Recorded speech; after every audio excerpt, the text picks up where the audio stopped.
Ako nga pala si Annalyn Tapa. Welcome, welcome, welcome kayong lahat. At kung hindi pa kayo nakapag-subscribe, i-click nyo lang ang subscribe button sa baba at pakiclick nyo na rin ang bell notification para ma-notify kayo sa lahat ng mga videos na i-upload ko. Nag-upload ako guys ng mga video tips, video tutorial nang sa ganun ay ma-share ko ang kaalaman ko sa kapwa ko YouTubers, lalo na sa mga new YouTubers na nagsisimula pa lang gumawa ng kanilang channel.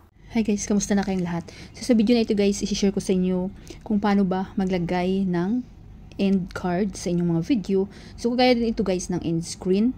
At ito ay isa sa mga feature ni YouTube na makakatulong sa pag-grow ng ating mga channel kapag susundin natin or gagamitin natin itong mga free na features ni YouTube para sa ating mga content creator. So una natin gagawin guys, mag-desktop site tayo kapag mga cellphone yung ating gamit. So punta lang kayo sa browser. So ano ba yung browser na gamit nyo guys? Pwedeng Internet Explorer, Firefox, Opera, or Chrome. So sa akin, Chrome yung aking gamit. So i-click nyo lang ang Chrome kung ano yung browser na gamit nyo. Then mag-new tab lang tayo guys. So dito sa search box, i-search nyo lang guys ang www.youtube.com. So www.youtube.com. Yan, click nyo lang. So dapat naka-login na kayo sa inyong mga main account. Yan, wait lang natin guys. So nakikita nyo itong ano guys, itong black 3 dot. So i-click nyo yan. Then pupunta kayo sa baba. Kung dapat naka-check na itong desktop site. So sa akin naka-check na. So hindi ko na siya i-check, pero kapag hindi pa siya naka-check, i-check nyo para mapupunta kayo sa desktop site. Then nakita nyo itong aking profile picture. So i-click nyo yan. Then click nyo ang YouTube Studio. YouTube Studio. Yan. So dapat guys, kapag yung YouTube Studio na apps nyo, dapat uninstall nyo muna bago kayo pumunta sa desktop site. Kasi minsan, pag naka-install yung inyong YouTube Studio app, pag i-click nyo ito dito, so mapupunta kayo direct doon. So dapat i-uninstall nyo muna. Pwede nyo namang i-install uli kapag okay na kayo. Then, dito na tayo sa another homepage, channel dashboard. So dito makikita yung mga analytics, mga subscriber count nyo, mga top videos. So makikita nyo dito guys. So punta tayo doon sa go to videos. Yan. So dapat may tiyaga lang kayo guys. Ayan. So may mga na-upload akong video dito na hindi ko pa nilagyan ng end cards. So pag hindi nyo pa alam kung paano maglagay ng end screen, so mayroon akong tutorial last week. I-check nyo na lang guys sa aking tutorial playlist. So nakakatulong din yung end screen na madadagdagan ang inyong mga views at mag-grow ang inyong mga YouTube channel. So dapat gamitin nyo itong mga features ni YouTube para sa ating mga content creator. So ito guys, na-upload kong video, hindi ko pa ito lagyan ng end screen. So i-click nyo lang yan.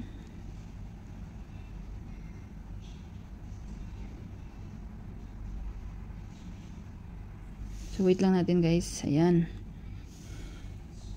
So punta lang kayo dito sa gilid. So nakikita nyo guys, subtitles. Ito yung end screen na sinasabi ko. So natalakay na natin ito last week, ang updated nito. So ito tayo sa cards, yan. So i-click nyo yan.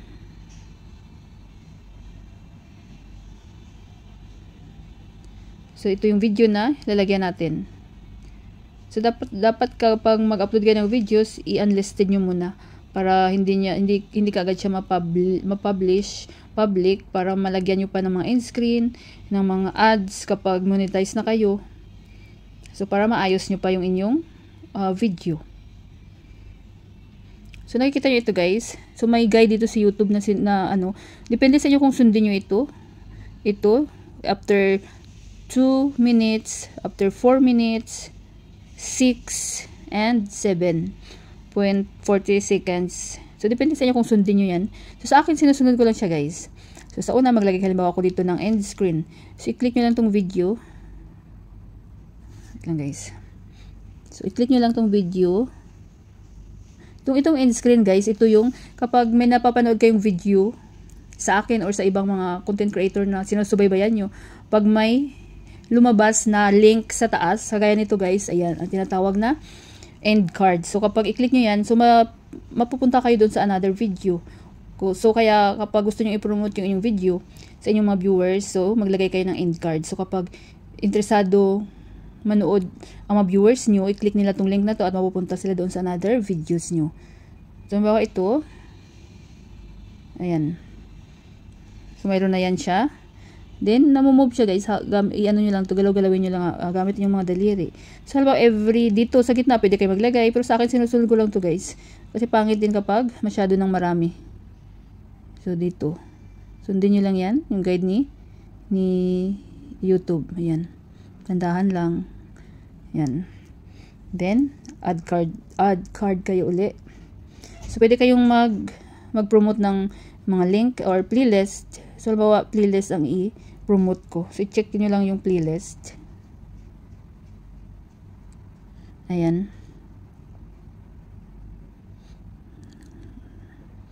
So, wait lang guys. So, ayan, playlist. So, sa akin gusto ko, ano yung tutorial, kasi more in tutorial ako. So, ito. Ayan, tutorial yung promote ko. So, another video na naman after dito, 4 minutes. Ayan, dandahanin nyo lang guys. Minsan hindi naman siya magsakto talaga. So, kayo na bahala. Ayan, plus, then, video. So, gusto nyo, ano pa bang gusto nyo i-promote na video nyo? Ito. Ayan. Then, another 6, after 6 minutes, then mag-plus kayo, then video, or may gusto pa kayong promote na sa playlist nyo. So, ito, halimbawa, video ulit, yan, hanggang sa dulo. Yan. So, namumove siya, guys. Yan. So, napakadali lang. So, kailangan nyo itong gamitin para matutuwa rin yan si YouTube kapag ginagamit yung mga free features niya, diba? Sa ginagamit nating mga content creator. Then, nakikita nyo, save nyo lang yan. So, mayroon na yung end screen. So, kagaya din siya ng mayroon ng end cards. So, mayroon ng yung end screen, same lang siya guys, yung pagkatapos nyo panoorin yung video, may mga lumalabas na square doon, 4, 3, 2. So, pag i-click yung viewers nyo yun, automatic din kayo mapupunta sa another video nyo. So, nakadagdag talaga siya na mapalaguin yung channel, madagdagan na inyong mga views. So, na-save na yun guys. Pag meron kayo guys mga question, suggestion, so comment lang kayo sa baba. At mababasa ko yan. May mga request kayo. So, gawa natin ng content.